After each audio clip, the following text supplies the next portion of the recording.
I'm Susie Halbleib, and I grew up in Louisville. I first met Louise in Oneida. I had just gotten out of school. This was 1948. And we both went to a maternity hospital. I hadn't taken my state board yet, but I took it while I was there. And we both learned some OB. I learned primarily by sitting with patients. And of course, Louise learned also. We had an OB-GYN lady there, doctor, who was working on her boards, and she helped teach both of us. Stop again. Dan? Yep. Come over here. Okay. This is the background not doing too You hot. want to start over again then? Yes, we can. Okay. Okay. That's a good start. That's exactly what I was looking for. Okay. All right. How about yeah, you're fine. Okay. Everything's fine. There you go. Almost. I can't get this. This tripod's not my favorite. I always have trouble with it.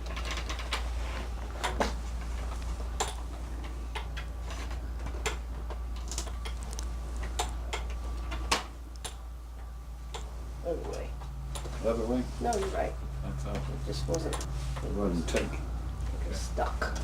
Okay. Sorry. All right. I first met Louise in Oneida, Kentucky. I better start over. Sure. I'm from Louisville. Okay. My name is Susie Halbleib.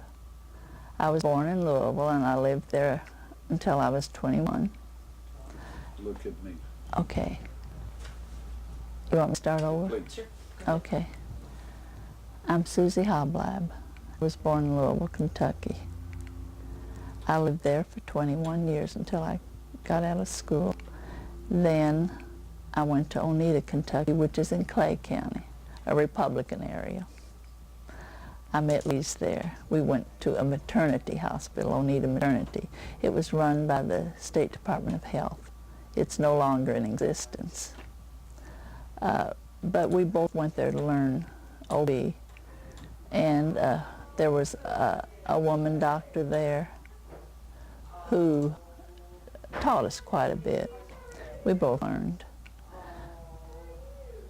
We were only there about 6 months, and Louise was looking for somebody to come help her start a practice in Morehead, Kentucky.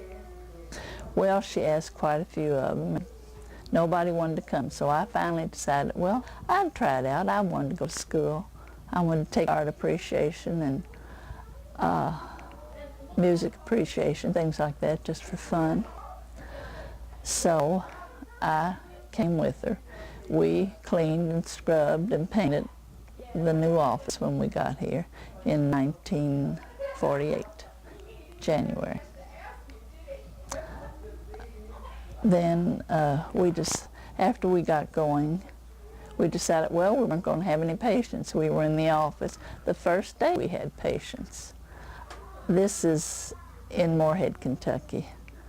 Morehead is also a rural area. It's in Round County. You stayed with her for how many years? I've been with her since 1948, which makes 49 years, almost 50. And in your words, how would you describe what it is like and what it was like back then to work with a lady doctor in a rural setting back in those early years? Well, in the early years, we had absolutely no trouble being women in the medical community. Men came just as well as women. Of course, more women, I guess more women go to the doctor. And we did OB. We used to deliver babies in the home. We did that from 1948 to 1957. In 1957, we built this office where we are now, and we had facilities on the other side. We had 2 patient beds and a delivery room. We were ahead of our times. We had the patient come in and labor, we delivered her, and then in a few hours sent her home. which we really think people ought to stay a little bit longer. Not especially for medical purposes, but they feel more secure, especially with the first baby. And I guess after that they need it because they have the other baby at home.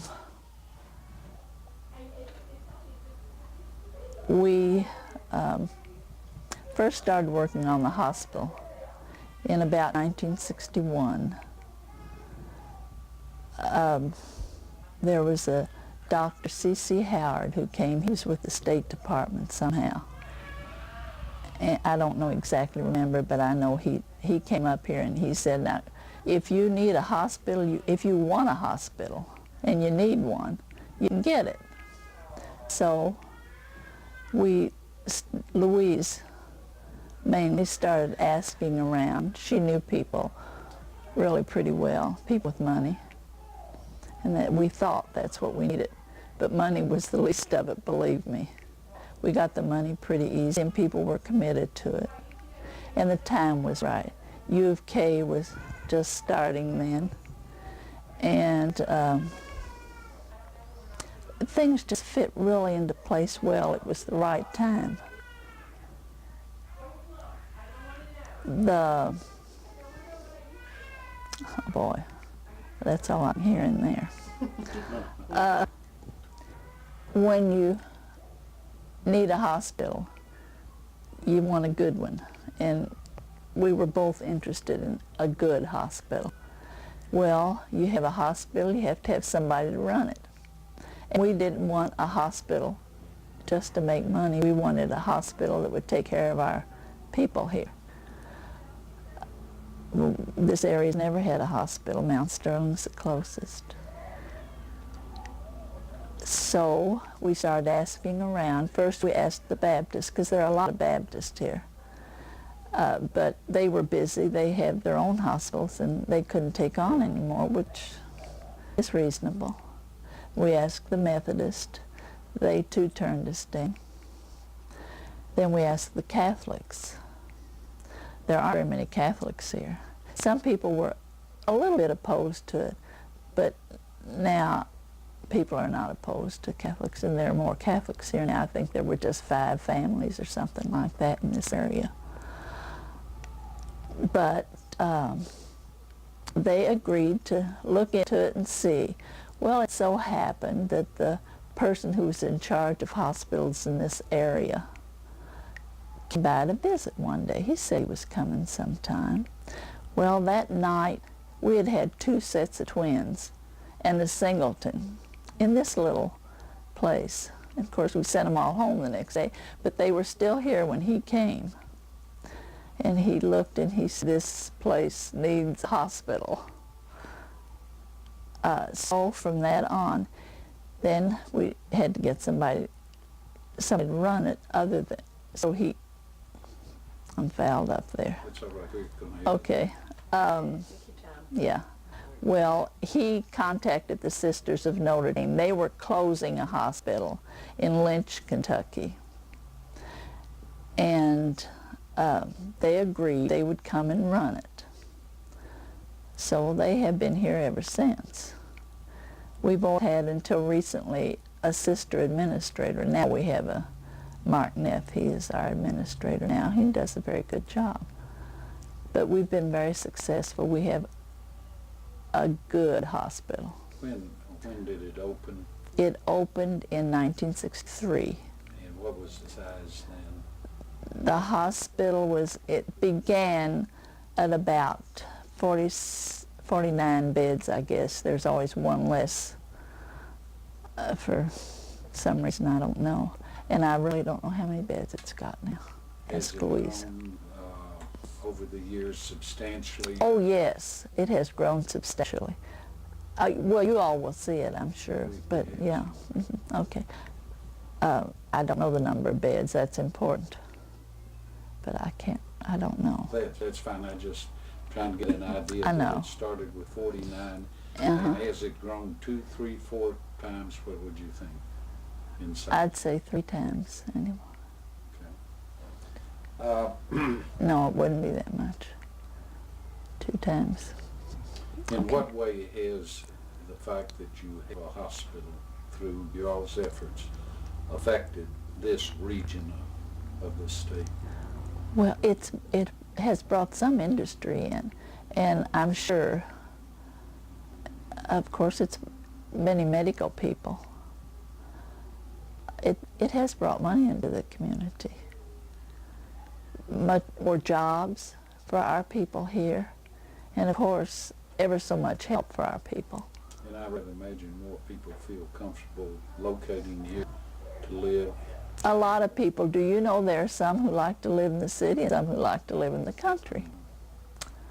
But in the region as a rule, it makes people feel more secure. Oh, yes, yes, yes, yes. Well, in the industry, people, I doubt Sealmaster would have come here if we didn't have a hospital. And they employ quite a few people. I don't know how many, but the hospital's named for Louise. Her name is Claire. First name is Claire, and it's called St. Clair. Other than the hospital, what do you feel are her major contributions to her community and to this area of the state? Oh, she's done ever so much for this area. Louise, she's interested in education from every aspect. Well, Notice that there's a... Yeah, I knew. Seal and Paul. Yes. Is that who put that? Yeah. Is that who did that? Yeah. It's attractive. We notice they're still are they doing it now, or? Well, they're still working on it, I think, yeah. Yeah, we just rolled by there and saw it. Yeah. Yeah. The name's real big down there. I don't think it's been changed. Lucille doesn't want it that big, but... Let's go back to what you think her, other than her medical practice and the hospital, what do you think her...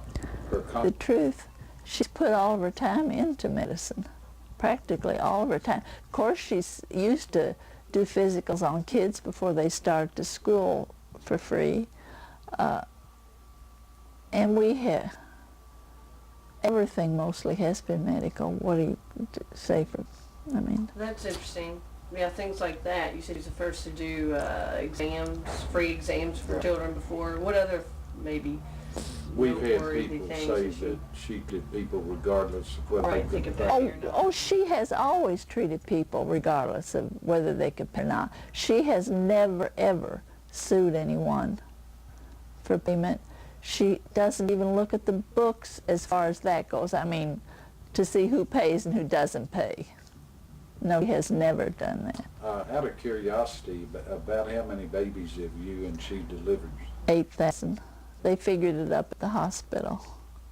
From what we did, you know, out in the rural area, and then what we did here in the office, and I did the first part, then they took over from there. And you delivered, prior to the hospital, you delivered the babies right here? Here in the office, And homes too? Oh, homes until 19, from 48 to 57. Can you tell any kind of stories or things that pop out in your mind in regards to that? I mean, that was just amazing that you would go, out anywhere and perform, medical duties and stuff. That's very, very noteworthy. Yeah. Well, let's see. Oh, there's so many of them. Heavens, I can't think of any right now.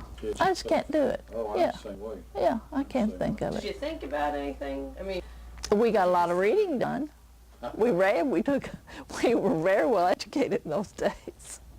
You sit and wait. Oh, for the babies. Yeah, so you read, yeah. okay. What makes Dr. Caudill so special to this region? Well, one thing, Louise is really interested in the area. She grew up here. She likes the people.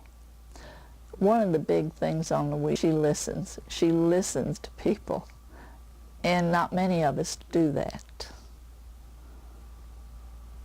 She knows people other than their medical history. She knows a lot of their families, I'd presume. Well, when you're in a rural community, you do know people, you know their family history from every angle.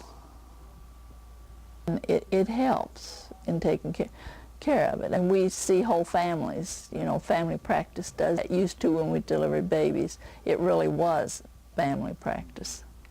Now we don't deliver babies. We see a lot of older people. We do not see very many children anymore, for which I am grateful. She obviously has been successful in a lot of things. What do you, in your opinion, think is her strongest attribute that has led to her success in the fields that she's shown an interest in? Persistent. I think persistence is one factor that helps Louise go on and on.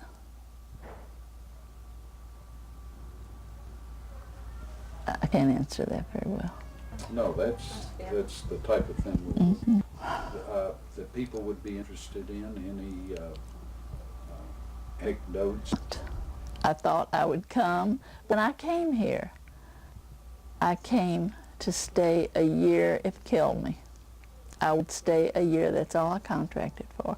But then we got so busy, I couldn't leave. And we were just really busy, almost in the very beginning. And we had our office upstairs, which was so funny now. You just wouldn't dare have an office upstairs. But we made house calls too, so that made a difference. But the office was upstairs. I mean, and they were steep steps. And in the morning we'd come in, there were people lined up on those steps all the way up. And in the waiting room, we had a big waiting room. We got a big waiting room here too. But it seemed like it was always filled up. We worked long hours. Actually, after we started delivering babies, which was about 12 or 13 years ago, we felt like we were on vacation because we could sleep at night. And she didn't do any emergency room coverage anymore, not even for her own patients there, only on occasion, but not much. So we really felt ever since then like we're on vacation. You had said something earlier about there was a place for ladies in the medical profession.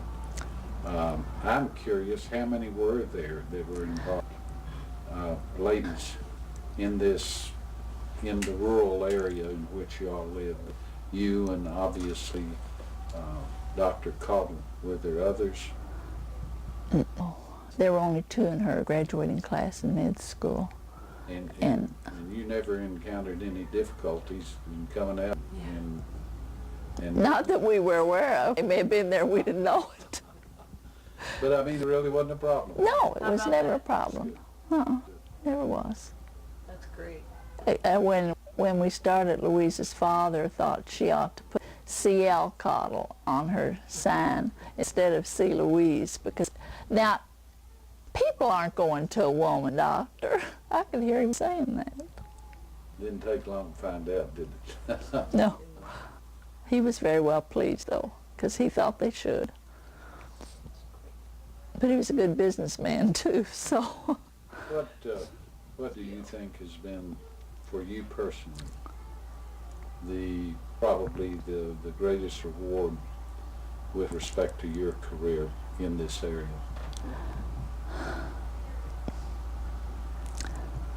Gee, I don't know, but I have enjoyed it. Just, I feel like I'm doing something.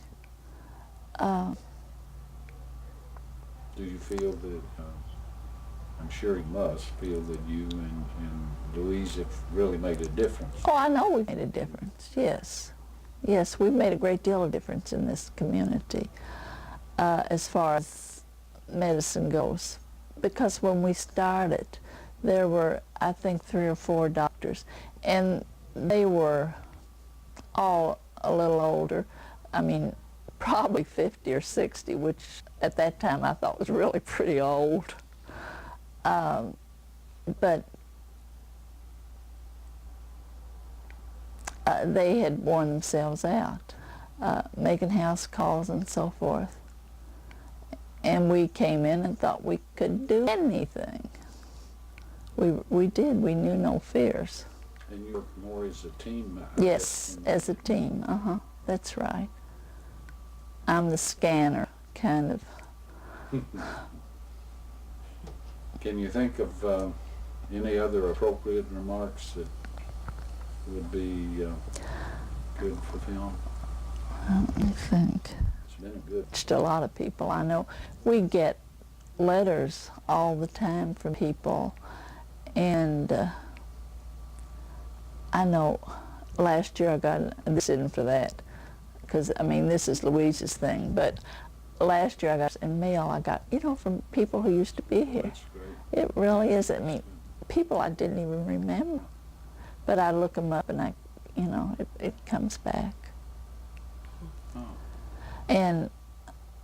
But I don't know, I can't think of all the good things Louise has done in this community, but she's dedicated to it. Are you now? Oh, yes, yes. I've spent most of my life here. I'm no longer a city gal. Well, that's good. We've got a good Of course, that's for sure. What do you mean? Well, she's not easy. She doesn't give up on anything if it's, in fact, neither one of us do. But I've heard she likes politics. oh, she was Wendell Ford's campaign manager in Round County, woman campaign manager. That's the first time there was a woman and a man when Wendell Ford was running for governor.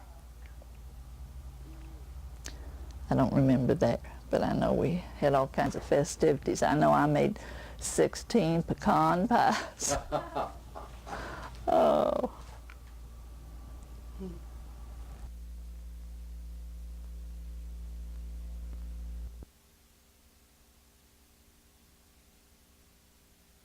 About your family.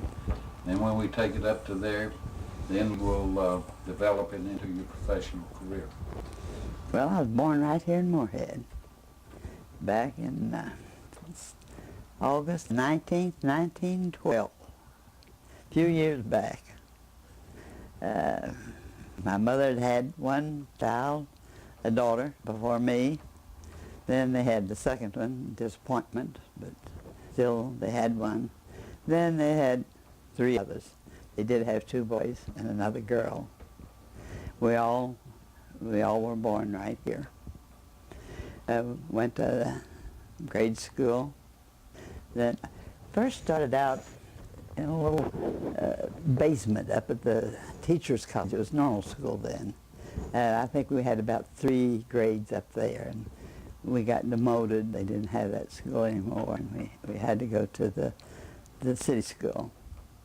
So I graduated then from grade school, went to high school at Moorhead High School. And I was real smart. I graduated valedictorian in a class of 9. So you can see I was real brilliant. After that, well, I thought the next thing you're supposed to do is go to college. That's what Dad always taught us, that you had grade school, high school, college. And that's what my sister had done for me. Yeah, my sister had gone to college. She'd been to several colleges, but at this time she was going to go to Ohio State. She had a scholarship up. Well, my sister was going to Ohio State. She had a scholarship or a fellowship up there. So she wanted me to go along, so I did. It was way too big for me, but I managed to graduate up there. And I enjoyed it. Majored in physical education. I didn't realize at the time that you could major in college and play, but it turned out to be very interesting to me because I liked to play. But I knew what I wanted to do. I wanted to be a doctor. So I'd done all the training parts. So now I was going to go get ready to learn how to do what I wanted to do. So as soon as I came back, well, first, about 9 girls were going up to Columbia to work on their masters about the week that I got out of college. So we decided maybe I ought to go too. Oh, we went out there. I'd already thrown my books away because I wasn't going to do any more of that kind of studying. But anyhow, I think I came home on the 27th of June, and on the 4th of July, we were driving into New York. And I started in on my master's.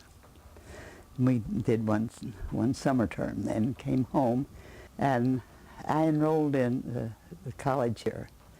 In order to enter med school, I needed a course in chemistry and a course in physics.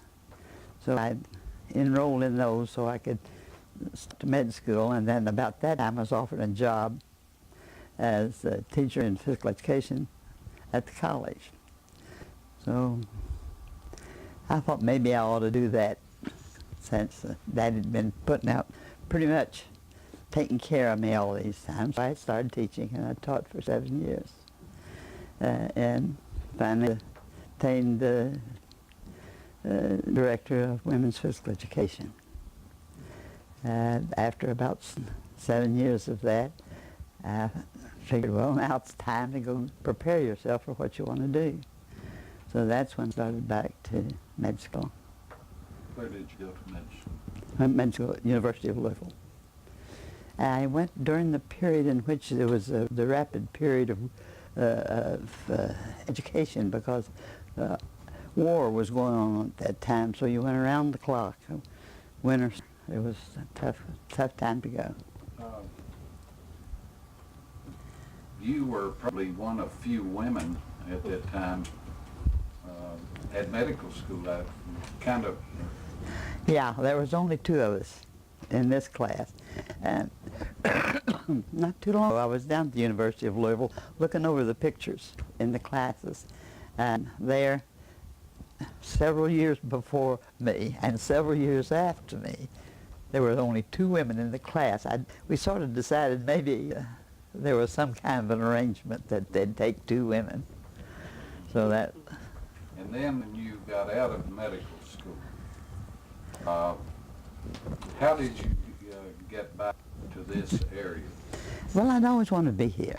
This was home, and I'm pretty low level. I'm not very highfalutin. I don't much. I'm not very fancy. I'm a country gal. So I'd always planned on coming back here because I really like country people, and I like living where you know everybody. So I knew where I was going, but I had an opportunity just before I started to open my practice for a job in OB at Oneida. They had a little maternity hospital up there, and I thought, well, and I spoke to some of the doctors here, and that seemed to be a big lot of their practice. And it was pretty tough to go out in the home and deliver a baby, and you know, you're sort of by yourself, and nobody can help you do anything. It's up to. So I decided I'd go up to Oneida, and it was a great experience for me. I saw that you had to stand on your own feet. You had to make up your mind as you're right or wrong, but it was up to you. And I was very fortunate. That's where I met Susie. She wasn't old enough to take her boards yet or get her license. So they were there in public health. There were about 4 or 5 girls out of those that were up there. Hang on. Take the wire. There we go. Okay. I'm de-wired now. We got you. Okay. One more thing. I'm so sorry. Would it do better to sort of just fasten those 2 together? Yeah, Mike. Make sure you hear what you say. Well, I tell you, I go to the hospital. Got this up over here. There, run it. There we go. All right. Sorry about that. You're talking about that she needed to.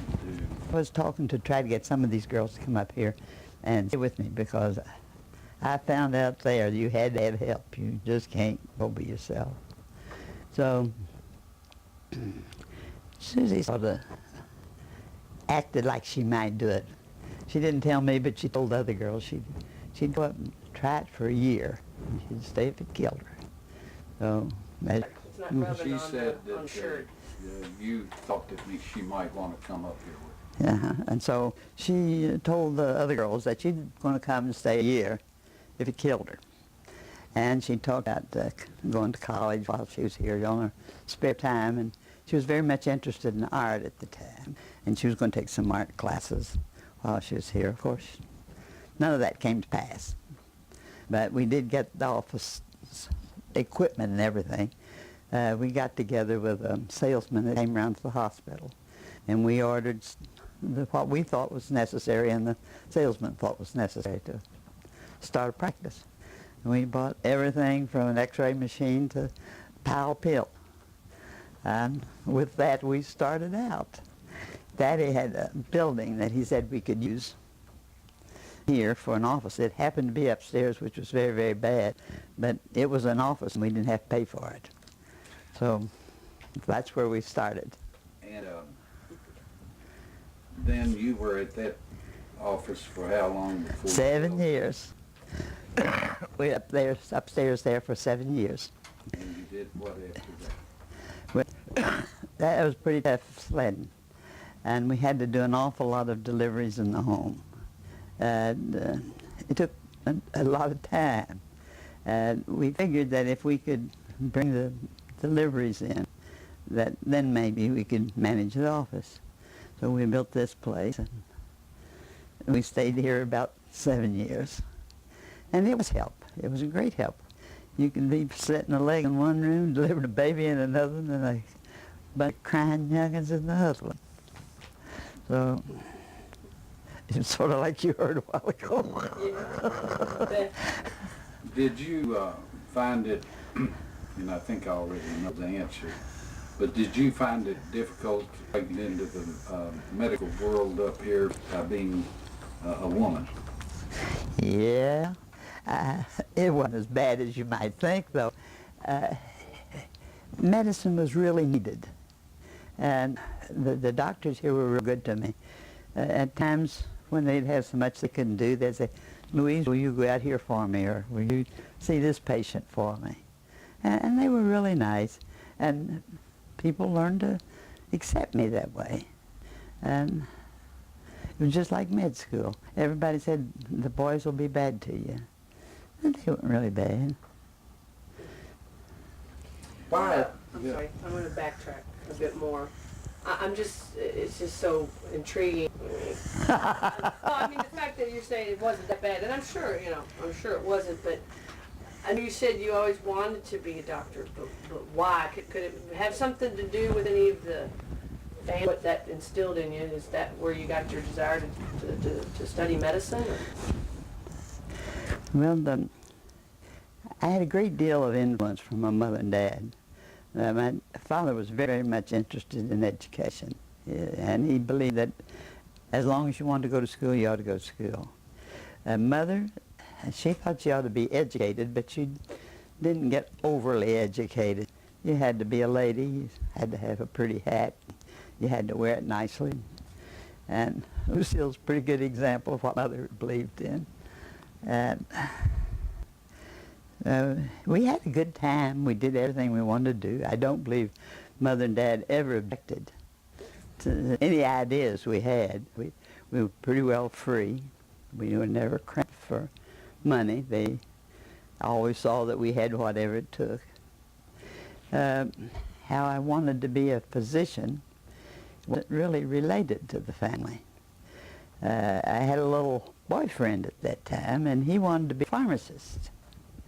And his father owned a drugstore. So we had gone through this little school, a grade school, a high school, and everything all together. And we were going to work. He was going to be the pharmacist, and I was going to be the doctor, and I was going to get my pills from him. But it happened that his father died the night that we graduated from high school. So he started running the drugstore and ran it till it quit. He was known as a guy that sold cocoa was from a nickel up until quite recently. So that's where I got my idea of being, coming back here and working and being a country doctor. And I like this kind of people. I mean, to me these people were down to earth and real, and that's the way my family had been. Discuss some of the joys and sorrows that practicing medicine has brought you through these successful years. I mean, just generally, what the high points of your practice have been and what some of the sad points have been, mainly with your patients. Well, the main thing is talking to people. I think that's the greatest satisfaction. Somebody has a problem, and if you can sort of help them see what the problem is, help them to understand that there's two sides to it, it's just a great satisfaction to help solve those problems. That's nothing that you see right immediately as a great thing, but if you do that day in and day out, you can see some value to it. And of course, when you bring a baby into this world, there's nothing like in the beginning. In the beginning is really the whole story, and I think, like in life, like in the Bible, wherever you go, in the beginning is the story. And what happens in between there and tombstone is important. It's important to you and to everybody you come in contact with. And I've just loved living more than anything, I'd say. I've had some real bad experiences. I've lost patients. One of the worst ones, one of my early ones, this woman was in heart failure. It was about dusk. She was sitting on a porch outside, no light. We had a little bit we could do then for somebody with heart failure. We could use ammophylline and mercurials. That's all we had. But this one's great big and fat. And you try to get in the vein. You couldn't see. We had a flashlight, and that'd be there, and then she'd scream and carry on. You couldn't get it.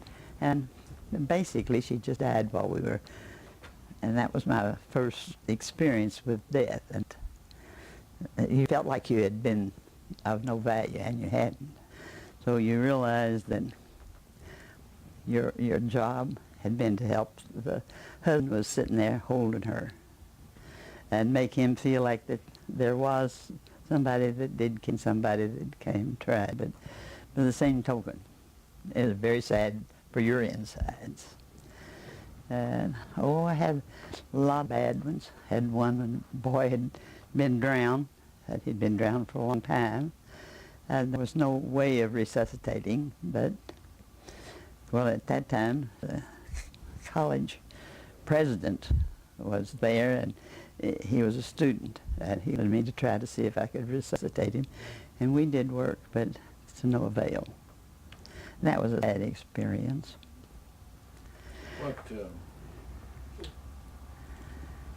Let's talk about your clinic, you know, the hospital, and how it there, and how it started and where it is, to just some comments along those lines. Well, we built this. We found it was not big enough. There wasn't any place to do everything that had to be done, and we couldn't do it all, which let you know that there was something else that had to be better. And I guess C.C. Howard made me believe that you could do something better. He was with the State Department. And he came in here one day, and I can remember him walking down that hall, and he said, well, you can have a good one. I said, I didn't want one of these little halfway houses. I wanted a hospital of some account. And he says, well, if you're willing to work and work hard enough, you can have a good one. And that sort of stimulated me a little bit and said, well, maybe you can, maybe you can. And I thought that over for several days, maybe 3. And then we decided well, we'll just go over the town and see if the town thinks that we need one. And we took the people that had some money and influence, and we just sort of took a survey and see if they were willing to say they'd give so much money to have a hospital. And we were really surprised. They all, well, everybody except one or two agreed that they would put the money up. So that gave us some interest. Again. But that we knew wasn't enough. We knew that the few country doctors we had around wasn't enough. And we knew why you can have doctors of all calibers in a little town. They have to have education. It's imperative that they keep up with the times. Well, where are you going to get those doctors? How are you going to get them educated? How are you going to get somebody to run the place? Now that was our real problem. And you know, luck's the greatest thing in this world. I went to Lexington to hear a lecture on rheumatic fever, and it's funny, I have a hard time with his name. Let me think a minute. Know him real well. And I get a blank on him. I don't know why I do, but I do anyhow. But I talked next to him. He was a pediatric surgeon. He was the only one in Lexington, and he was sort of a friend of mine, and I had talked to him about patients, sent patients to him and so forth, and I told him what I had in mind. And he said, well, he might find somebody that was interested in that. And I just kept pushing and pushing and pushing. He said, well, I said, who is it? He said, well, it might be me. So anyhow, he agreed to help me. He said, well, I know all the doctors over at the med center. They're starting the med center at that time. And he was a good friend of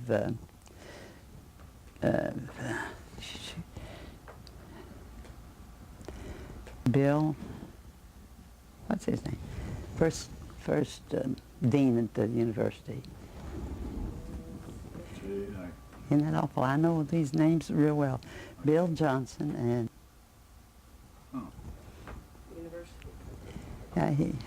Susie, head of dean of the med school. Oh, Willard. Willard, yeah. Dean Willard, So, yeah. Dean Willard, and then I couldn't even, and I haven't thought of him yet. Pellegrino? No, one that went to New York with her up to New Jersey. Oh, Segnet. Segments. Yeah, Dick Segnet. See, I told you she knows everything. That's why we get along so well. She fills in the blanks. And I got she's got an answer. Well, now, Okay. can we fix that up so? Sure. Yes, we can. Just start say back the- by saying Segment. Dick Segnet. Dick Segment. So. I went down to Lexington to hear this lecture on rheumatic fever, and I happened to sit next to Dick Segnet. He was a pediatric surgeon in Lexington, in fact, the only one. And I told him what we had in our mind to do up here, and asked him if he could think of somebody that might be interested in trying to promote that. And he said he did. So we fiddled around a little bit, and he sort of evaded me in answering it. And I said, well, now who? And he finally said, well, I'd be sort of interested. And he says, I know all the people over at the new med school that's getting started. That was Dean Willard, and Bob Johnson was his assistant, or his little boy. Yeah, he was the one that always worked with Dr. Willard. So he started this out and said, and I guess we talked every night. Usually he'd call about 12 or 3 o'clock, somewhere along in there. And we'd discuss what all we'd need, the type of people we'd need, and how we could go about getting them. And, well, he and Dr. Pellegrino was in charge of medicine, and he was from Hunterton. He had been up to Hunterton, and it was a hospital used family practitioners and then specialists together so they could work together, and a family practitioner could carry his load, or he could have help on it, and the specialists actually didn't accept patients except through the family practitioners. And what we were sort of planning here, everything didn't come out just like we planned, but we got enough to make it seem like something. But they agreed, Dr. Willard, that the university would help us select surgeons and physicians and help us get the basics that we needed. I know radiology was one that we were very much interested in. Things falling. No, your stethoscope. I'm losing my clothes. Your stethoscope this time. There you go. So they agreed to help us with all of that, and that anybody that came up here could have freedom to their staff. They could come down to their staff meetings and could actually help down at the university. So that sounded perfect to me. And then we had we also had the problem of having somebody run the hospital. This is sort of not a very Catholic territory. We're pretty well Baptist and Methodist and Protestant types of religion. So we talked to some Baptists and we talked to some Methodists and I think some Presbyterians. But nobody had any money. We're all just doing something. I think they were building on the Methodist hospital in Lexington, and also the Baptist hospital had just remodeled itself. So Susie is Catholic, and she suggested, well, says we'll just try Catholics. So we did, and it happened that they had just closed a hospital up at Lunch. And look, as I say, it's a great thing. So Dr. Monsignor Tell, he happened to be with Hill Burton, and he was real important in the health field in the diocese in Covington. So he seemed to be a little bit interested in trying to help us see if there wasn't some way that they could use what they had and spend it on here and make that a great thing. So we talked about that a lot, and they were going to get Monsignor Towle to come down and see us. We didn't know when he was going to come, but one morning, about 10 o'clock, here he came in, and we know he's coming at all, but great things happened. We had 5 babies in here. They were all stretched out over there on that divan, and he came in with those 5 babies. He said, they're bound to need a hospital. So we got the sisters then. So I thought we were pretty well set. We had a way to train our doctors, and we had a way to get them. We had somebody to run a hospital that I felt like would know how to do it well. So that's a long story. Now, it has grown from 41 beds. Hospital. 9. I think there's 159 beds, but I think we use 130 as such, acute beds. But the outpatient population is terrific. We have an outpatient population that is big as almost a 500 bed hospital. Now, you have delivered over 8,000 babies, as I understand, and I started to ask you how you felt about that, but you said it pretty clearly when you talked about the beginning. Yes. And I think that answers my question there. I won't have to ask that one. I have a question that, well, let me ask one more question before I get to this other. Without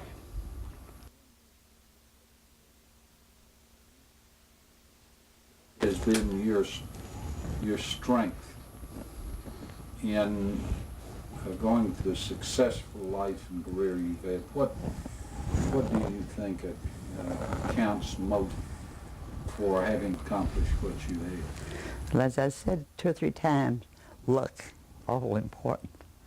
And I know you might make a little luck, but there's a whole lot to it other than what you give. And I think I gave myself. I mean, to me, the important thing was I I had a job and it was up to me to do it. And as long as I had Susie to remember the words, I thought we could do it together. And staying with it, believing in it, and thinking it's important. Now, this is kind of a Backslide. this is a question that will be real interesting to the people there tonight too. We're in the electric utility business, and we're in the cooperative end of it, and our cooperatives were the ones that brought electricity to rural Kentucky and rural America. It's been a very successful program.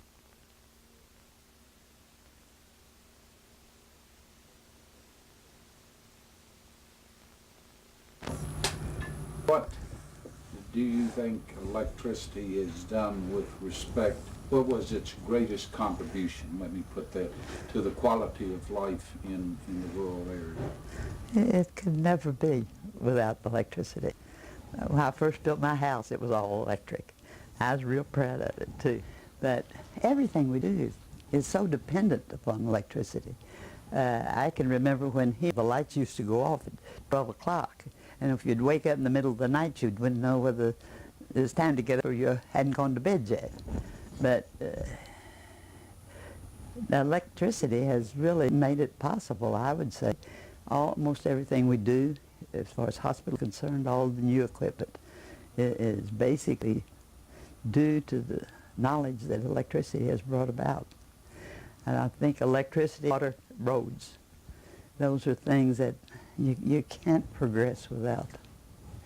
And I think it's awful important. Good medicine also. Huh? Good medicine Good also. medicine.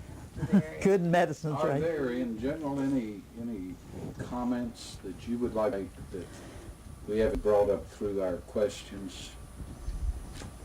Comments about your experiences in your lifetime with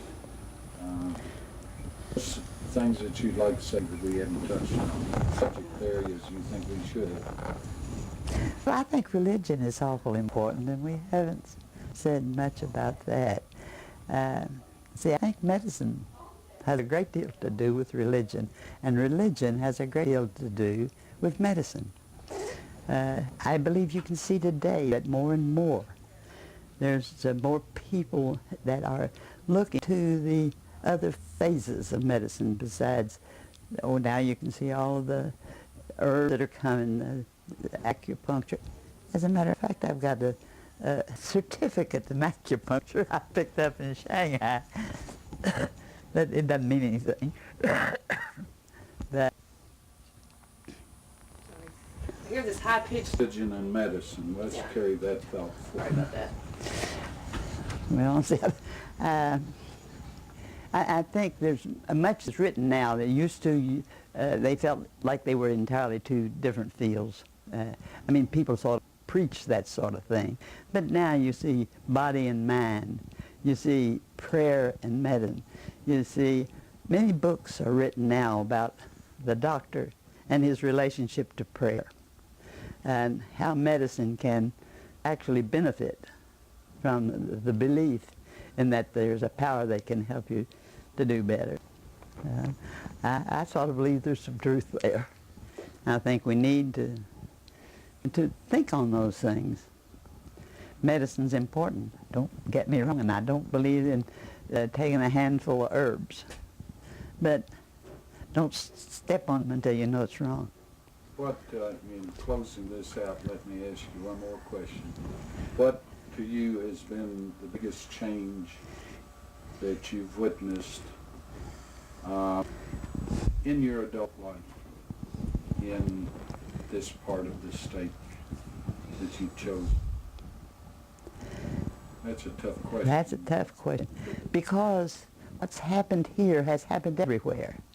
I don't think that you can isolate this little town because it is a little country place.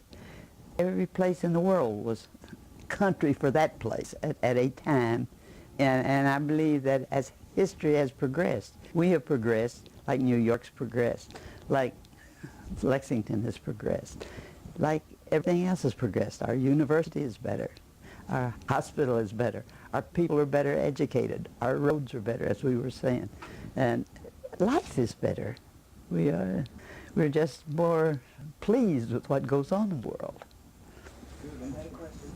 You ever think about, because this just amazes me, the 8,000 lives you have abroad in the world? I know you touched on that before, but how, I mean, I know you know people by name still and all that. I'm surprised at how many different people that I have delivered. I hear tales all the time, like this boy was sitting down in a hotel in San Francisco, and this other fella came in. They were going to a convention out there, and this fella came down. They were talking, trying to find out, you know, where they were from and all this, that, and that. And this one says, well, I know you never heard of this place, but I'm from Morehead, Kentucky. And this boy looked up and said, Morehead? Says, do you know a doctor there, Louise Caudill?